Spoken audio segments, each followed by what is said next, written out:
ಈಗ ಸರ್ವೋಚ್ಚ ನ್ಯಾಯಾಲಯದ ಮುಂದೆ ಚಿಕ್ಕ ಕೆಂಪಮ್ಮನನ್ನು ಕೂಡ ಸಾಕ್ಷಿದಾರನಾಗಿ ಈ ಹಂತದಲ್ಲಿ ತಗೊಳ್ಬೋದಾ? ಖಂಡಿತವಾಗ್ಲೂ ಅದಕ್ಕೆ ಅವಕಾಶಗಳು ಸೃಷ್ಟಿಯಾಗುತ್ತೆ. SIT ಅವರು ಏನು ಹೇಳಿದ್ರು, ಯಾರ್ಯಾರಿಗೆ ಏನೇನು ಲಭ್ಯವಿದೆ, ಇನ್ಫಾರ್ಮೇಷನ್ಸ್ ಇದೆ, ದಯಮಾಡಿ ಬಂದು ನಮ್ಮ ಸಹಾಯವಾಣಿಯಲ್ಲಿ ಅದನ್ನೆಲ್ಲವನ್ನು ಕೂಡ ದಾಖಲಿಸಿ ಅಂತ ಹೇಳ್ಕೊಂಡಿದ್ದಾರೆ. ಅದು ಸೌಜನ್ಯ ಪ್ರಕರಣವನ್ನು ಹೊರತಾಗಿಸಿ. ಹೌದು, ಸೌಜನ್ಯಳ ಪ್ರಕರಣವನ್ನು ಹೊರತಾಗಿಸಿ ಅಂತಲೇ ಇಟ್ಕೊಳ್ಳಿ. ನಮ್ಮ ಮಂಡ್ಯದ ಚಿಕ್ಕ ಕೆಂಪಮ್ಮ ಅವರು ಹೋಗಿದ್ದಾಗ ಹೇಳಿದ್ದೇನೋ, ಅವಳು ಸೌಜನ್ಯಳೋ ಮತ್ತೊಬ್ಬಳೋ ಗೊತ್ತಿಲ್ಲ, ನಾನು ಕೂಡ ನೋಡಿದ್ದೀನಿ. ಆ ದಿನ ಒಬ್ಬ ಹೆಣ್ಣುಮಗುವನ್ನು ಒಂದಿಷ್ಟು ಜನ, ಒಂದಿಷ್ಟು ವಾಹನಗಳು, ಯಾವ್ಯಾವುದು ಕಾರು, ಬೈಕ್ಗಳು, ಆಟೋ ಇವೆಲ್ಲ ಬಂದಿದ್ದರು, ಕರ್ಕೊಂಡು ಹೋಗಿದ್ದನ್ನು ನಾನು ನೋಡಿದ್ದೀನಿ. ಅವಳು ಯಾರು ಅಂತ ಹೇಳೋದು ನನಗೆ ಅವತ್ತು ಗೊತ್ತಿರಲಿಲ್ಲ. ತದನಂತರದಲ್ಲಿ ನೀವು ಹೇಳೋದ್ರ ಪ್ರಕಾರ ಇರ್ಬೋದೇನೋ, ಆದರೆ ಅವಳು ಯಾರು ಅಂತ ಹೇಳೋದನ್ನು ನೀವು ಕಂಡುಹಿಡೀರಿ ಅಂತ ಹೇಳಿದ್ದಾರೆ. ತಪ್ಪೇನಿದೆ? She doesn't know whether she is Soujanya, she was Soujanya or not. ನೀವು ಹೇಳೋದ್ರಿಂದ ಕೇಳೋದ್ರಿಂದ ನನಗೆ ಅದು ಏನೋ ಇರ್ಬೋದು ಅಂತ ಅನಿಸಿರ್ಬೋದು, ಬಟ್ ಇರ್ಬೋದು, ಆಡಿರ್ಬೋದು, ಅವಲ್ಲ. ತನಿಖೆ ಮಾಡಿ ಹೌದಾ ಅಲ್ವ ಅಂತ ಹೇಳಬೇಕಲ್ವಾ. ಇವ್ರಿಗೆ ಯಾರನ್ನ ಹಿಡಿದಿದ್ದಾರೆ, ಇದುವರೆಗಾಗಿ ಯಾರ ಬಗ್ಗೆ ಏನು ಡೌಟ್ಗಳನ್ನ ಇವರು ವ್ಯಕ್ತಪಡಿಸ್ತಾ ಬಂದರು, ಯಾರೋ ಈ ಸಾಕ್ಷಿಗಳಾಗ್ಬೋದು, ಹೋರಾಟಗಾರರಾಗ್ಬೋದು, ಮೃತ ಹೆಣ್ಮಗಳ ತಂದೆ ತಾಯಿ ಆಗ್ಬೋದು, ಇವರೆಲ್ಲ ಕೆಲವೊಂದು ದೂರುಗಳನ್ನ ಕೊಡ್ತಾ ಬಂದ್ರಲ್ಲ, ಇವ್ರು ಯಾರನ್ನೂ ಕೂಡ ಇವರು ಸರಿಯಾದ ಮಾರ್ಗದಲ್ಲಿ ತನಿಖೆಗಳನ್ನ ಮಾಡದೇ ಇರೋದರಿಂದ ಮತ್ತು ಒಂದು ರೀತಿಯಾಗಿ ಪ್ರೊಟೆಕ್ಟ್ ಮಾಡ್ತಾ ಬಂದರು. ವ್ಯವಸ್ಥೆ ನಮ್ಮ ಜೊತೆಯಲ್ಲೇ ಇದೆ ಅಂತ ಅಂದಮೇಲೆ ಅವ್ರು ಭಾಳ ನಿರಾಳವಾಗಿ ಇರೋಕ್ಕೆ ಶುರು ಮಾಡಿದ್ರು. ಯಾರು ಏನು ಬೇಕಾದ್ರೂ ಮಾಡ್ಕೊಳ್ಳಿ, we are very much protected ಅಂತ ಹೇಳುವಂಥದ್ದು. ಸೊ ಹಾಗಾಗಿ ಇಲ್ಲಿ ಸ್ಥಳೀಯವಾದಂಥ ಒಂದು ರಕ್ಷಣಾ ಕವಚ ಈ ಆರೋಪಿಗಳಿಗೆ ಸಿಕ್ಬಿಡ್ತದೆ. ಆ ರಕ್ಷಣಾ ಕವಚವನ್ನು ಸೃಷ್ಟಿ ಮಾಡುವಲ್ಲಿ ನಮ್ಮ ಜನನಾಯಕರುಗಳು ಕೂಡ ಸಾಥ್ ಕೊಟ್ಟಿದ್ದಾರೆ. ಈ ಬೆಳವಣಿಗೆಯಲ್ಲಿ ಸೌಜನ್ಯ ಪ್ರಕರಣದಲ್ಲಿ ಚಿಕ್ಕ ಕೆಂಪಮ್ಮನೇ ಪ್ರಮುಖ ಸಾಕ್ಷಿಯಾಗಿ ಹೊರಹೊಮ್ಮುವ ಸಾಧ್ಯತೆ ಇದೆಯಾ? ಖಂಡಿತವಾಗ್ಲೂ ಇದೆ.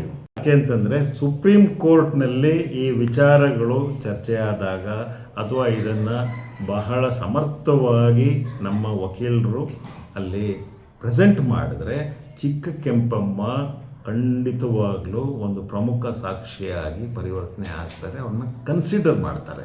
ಯಾಕೆ ಅಂತಂದರೆ ಅದೊಂದು ಜೆನ್ವಿನ್ ಆದಂಥ ಸಾಕ್ಷಿ. ನನ್ನ ಪ್ರಕಾರ ಅವ್ರು ಈಗಲೂ ಅಷ್ಟೇ ಫರ್ಮ್ ಆಗೇ ಇದ್ದಾರಾ?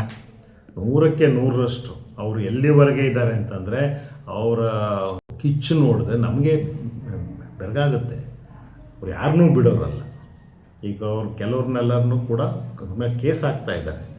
ನನ್ನ ಹತ್ರ ಇರೋ ಅಷ್ಟು ಇಷ್ಟು ದುಡ್ಡು ಏನಿದೆ ಸರ್, ಅದೆಲ್ಲ ಹೊರಟೋಗ್ಲಿ, ನನಗೇನೂ ಇಲ್ಲ, ಆಸೆ ಇಲ್ಲ, ನನಗೆ ಏನಕ್ಕೆ ಇರಬೇಕು, ಮಾನವ ಮರ್ಯಾದೆಲ್ಲ ಕೆದಕಕ್ಕೆ ಬಂದ್ರು ಅಂತಂದರೆ ನಾನು ಬಿಡೋಳಲ್ಲ ಅಂತಬಿಟ್ಟು ನಿಂತ್ಬಿಟ್ಟಿದ್ದಾರೆ. ಅವರು ನಿಲ್ತಾರೆ, ಅವರು ಖಂಡಿತವಾಗ್ಲೂ ನಿಲ್ತಾರೆ. ಅವರನ್ನು ನಾನು ರಾಜ್ಯ ಸರ್ಕಾರಕ್ಕೆ ಮತ್ತು ನ್ಯಾಯ ವ್ಯವಸ್ಥೆಗೆ ಹೇಳೋದು ಅಥವಾ ವಿನಂತಿ ಮಾಡ್ಕೊಳ್ಳೋದು, ಅವರನ್ನು ಸಮರ್ಥವಾಗಿ ಬಳಸ್ಕೋಬೇಕು. ಅಂಡರ್ ವಿಕ್ಟಿಮ್ಸ್ ವಿಟ್ನೆಸ್ ಪ್ರೊಟೆಕ್ಷನ್ ಪ್ರೋಟೋಕಾಲ್ನ ಬಳಸ್ಕೊಳ್ತಾ ಯಾರು ಬರ್ತಾರೆ ಹೇಳಿ, ಇವತ್ತಿನ ದಿನದಲ್ಲಿ ನಮ್ಮ ಭಾರತೀಯ ವ್ಯವಸ್ಥೆಯಲ್ಲಿ ಯಾರು ಬಂದ್ಬಿಟ್ಟು ಒಂದು ಸಾಕ್ಷಿ ಹೇಳ್ತಾರೆ ಹೇಳಿ? ಕೊಡುವ ಎಷ್ಟೊಂದು ಕಾಟಗಳಿದೆಯಲ್ಲ, ಅದನ್ನೆಲ್ಲ ಸಹಿಸ್ಕೊಂಡು ಒಬ್ಬ ವೃದ್ಧೆ ಬಂದು ನಿಂತಾಳೆ ಅಂತಂದರೆ ಇಟ್ಸ್ ಅ ಗ್ರೇಟ್ ಥಿಂಗ್. ಅವರನ್ನು ನಾವು ಹೀರೋ ಥರ ನೋಡಬೇಕು. ಅದು ಇವ್ರಿಗೆ ನುಂಗ್ಲಾರ್ದ ತುತ್ತಾಗೋಗಿದೆ, ನಮ್ಮ ವ್ಯವಸ್ಥೆಗೆ ನುಂಗ್ಲಾರ್ದ ತುತ್ತು. ಆಕೆ ಮೇಲೆ ನೂರಾರು ಆಪಾದನೆಗಳನ್ನ ಮಾಡ್ತಾರೆ. ಅವೆಲ್ಲ ನಿಲ್ಲಲ್ಲ. ಖಂಡಿತವಾಗ್ಲೂ ಚಿಕ್ಕ ಕೆಂಪಮ್ಮ ಈಗ ಆಲ್ರೆಡಿ ರವಿ ಪೂಜಾರಿ ಅಂತ ಹೇಳುವಂತಹ ವ್ಯಕ್ತಿ ಅವನು ಸತ್ಯ ಹೋಗ್ಬಿಟ್ಟಿದ್ದಾನೆ ಅನುಮಾನಾಸ್ಪದವಾಗಿ. ಅದು ಯಾಕೆ ಸತ್ತ, ಹೇಗೆ ಸತ್ತ, ಎಲ್ಲರನ್ನೂ ಸಾಯ್ತಾ ಬರ್ತಾರೆ. ಯಾವ ಸಾಕ್ಷಿಗಳು ಉಳ್ಕೊಳ್ಳೋದಿಲ್ಲ. ಇನ್ನೊಬ್ಳು ಲೇಡಿ ಯಾರೋ ಅವ್ರ ಹೆಸರೇನೋ ಮಹಿಳೆ ಒಬ್ಬರು ಇದ್ದರು, ಆಕೆಯೂ ಸಾಯ್ತಾಳೆ. ಅಲ್ಲಿ ಯಾವ ಪ್ರಕರಣ ನೋಡ್ತಾರೆ ಅವರೆಲ್ಲ ಅನುಮಾನಾಸ್ಪದವಾಗಿ ಸಾಯ್ತಾ ಬರ್ತಾರೆ. ಅಲ್ಲಿ ಇನ್ನೊಂದು ಯಾವುದೋ ಒಂದು ಪ್ರಕರಣದಲ್ಲಿ ಕೇರಳದ ಒಬ್ಬ ಕೃಷಿಕ, ಅವನೂ ಆಕ್ಸಿಡೆಂಟಲ್ಲಿ ಸತ್ತೋಗ್ತಾನೆ. ಇದೆಲ್ಲ ಅದೇ ಪ್ರದೇಶದಲ್ಲಿ ಯಾಕೆ ನಡೀತಾ ಇದೆ? ಇದ್ರ ಹಿಂದೆ ಯಾರು? ಈ ತನಿಖೆಯನ್ನು ಮಾಡಲಿಕ್ಕೆ ಯಾಕೆ ನಮ್ಮವ್ರು ಹಿಂದೇಟಾಗ್ತಾ ಇದ್ದಾರೆ? ಯಾಕೆ ನಮ್ಮ ಜನನಾಯಕರು ಎಲ್ಲ ಕಾರುಗಳನ್ನ ಹಾಕ್ಕೊಂಡು ರ್ಯಾಲಿ ಮಾಡ್ಕೊಂಡು ಅಲ್ಲಿಗೆ ಹೋಗಿ ಬರ್ತಾರೆ? ನಾವಿದ್ದೇವೆ ನಿಮ್ಮ ಜೊತೆ, ನಾವಿದ್ದೇವೆ ನಿಮ್ಮ ಜೊತೆ ಅಂತ ಅಲ್ಲೋಗಿ ಡ್ಯಾನ್ಸ್ ಮಾಡ್ತಾರೆ ದೇವ್ರ ಮುಂದೆ. ಒಂಥರ ಮಾಕ್ರಿ ಡೆಮಾಕ್ರಸಿನ ಇವರೆಲ್ಲ ಸೇರಿ ಒಂಥರ ತಮಾಷೆ ಮಾಡಿ ಬರ್ತಾರಲ್ಲ, ಅದ್ರ ಅರ್ಥ ಏನು? ನೀವು ಏನೇ ಹೋರಾಟ ಮಾಡಿದ್ರು ಕೂಡ ನಮ್ಮದೊಂದು ವ್ಯವಸ್ಥೆ ಇದೆ, ನಾವು ನಮ್ಮವ್ರನ್ನ ಕಾಪಾಡ್ಕೊಳ್ತಾ ಬರ್ತೀವಿ ಅನ್ನುವಂಥದ್ದು. ಇದು ಒಂದು ಕಡೆ. ಮತ್ತೊಂದು ಕಡೆ SITಯ ಮುಂದೆ ಸಾಕ್ಷಿದಾರನಾಗಿ ಬಂದಂಥ ಚಿನ್ನಯ್ಯ ಇರ್ಬೋದು ಅಥವಾ ಹುಡುಗಿಯ ತಾಯಿ ಅವರೇನೆ ಉಲ್ಟಾ ಹೊಡೆದ್ರು. ಮತ್ತು ಹೋರಾಟಗಾರರು ಸಾಕ್ಷಿ ಕೊಡ್ತೀವಿ ಅನ್ನೋರು ಯಾರೂ ಕೊಡಲಿಲ್ಲ. ಈ ಬಗ್ಗೆ ಏನು ಹೇಳ್ಬೋದು? ಅದ್ರ ಬಗ್ಗೆ ನಾವು ಏನು ಹೇಳಲಿಕ್ಕೆ ಸಾಧ್ಯ ಇಲ್ಲ.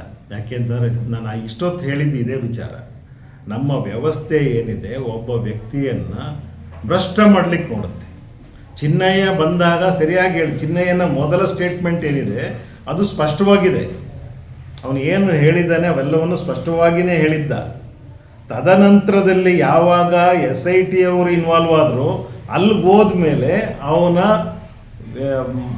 ಸ್ಟೇಟ್ಮೆಂಟ್ಗಳು ಬದಲಾವಣೆ ಆಗ್ತದೆ, ಅವನ ನಡವಳಿಕೆಗಳು ಬದಲಾವಣೆ ಆಗುತ್ತೆ, ಅವನು ತೊದಲಕ್ಕೆ ಶುರು ಮಾಡ್ತಾನೆ. ಯಾಕೆ ಅಂತಂದರೆ ಒಂದು ಭಯ ಸೃಷ್ಟಿಯಾಗುತ್ತೆ.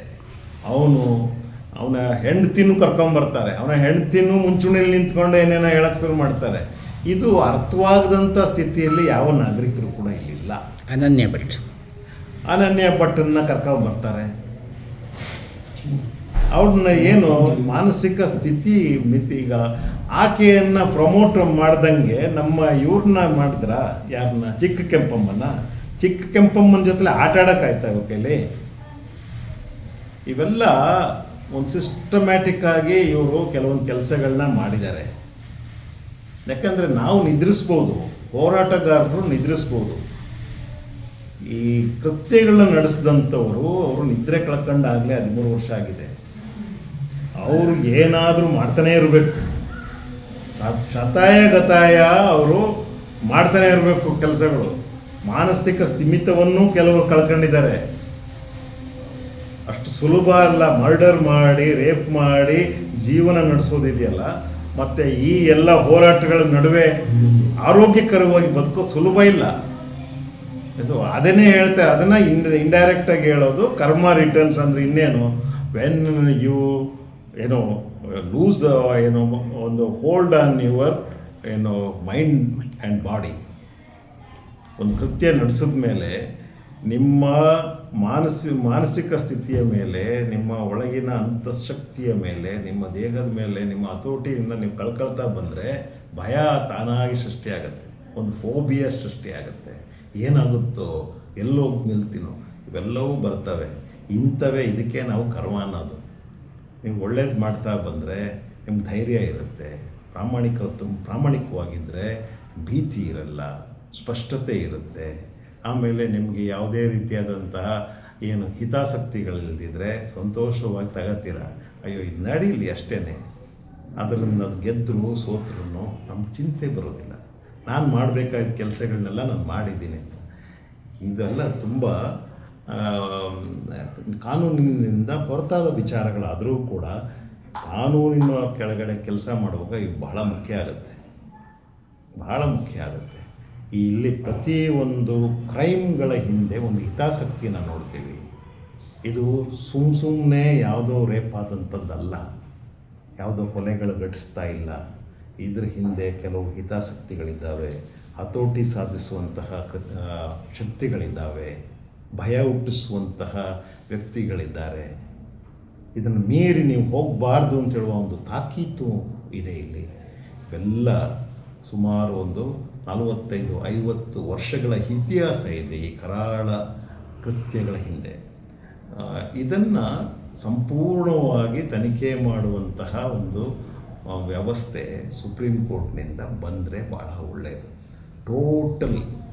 ಟೋಟಲ್ ಇನ್ವೆಸ್ಟಿಗೇಷನ್, ಸಮಗ್ರ ತನಿಖೆ ಅಂತ ಹೇಳ್ತೀವಲ್ಲ, ಅಲ್ಲಿ no matter whether it is Sowjanya 74 FIR ಅಥವಾ ಭೂಮಿ ಅದು ಇದು ಅಂತೆಲ್ಲ ಹೇಳ್ತಿದ್ದಲ್ಲ, ಇದೆಲ್ಲವನ್ನು ಸಮಗ್ರವಾಗಿ ನೀವು ತನಿಖೆ ಮಾಡ್ಕೊಂಡು ಬನ್ನಿರಿ ಅಂತ ಏನಾದರೂ ಹೇಳಿದ್ರೆ ಆವಾಗ ಖಂಡಿತವಾಗ್ಲೂ ಇದೊಂದು ಐತಿಹಾಸಿಕವಾದ ತನಿಖೆಯಾಗಿ ಉಳ್ಕೊಳ್ಳುತ್ತೆ.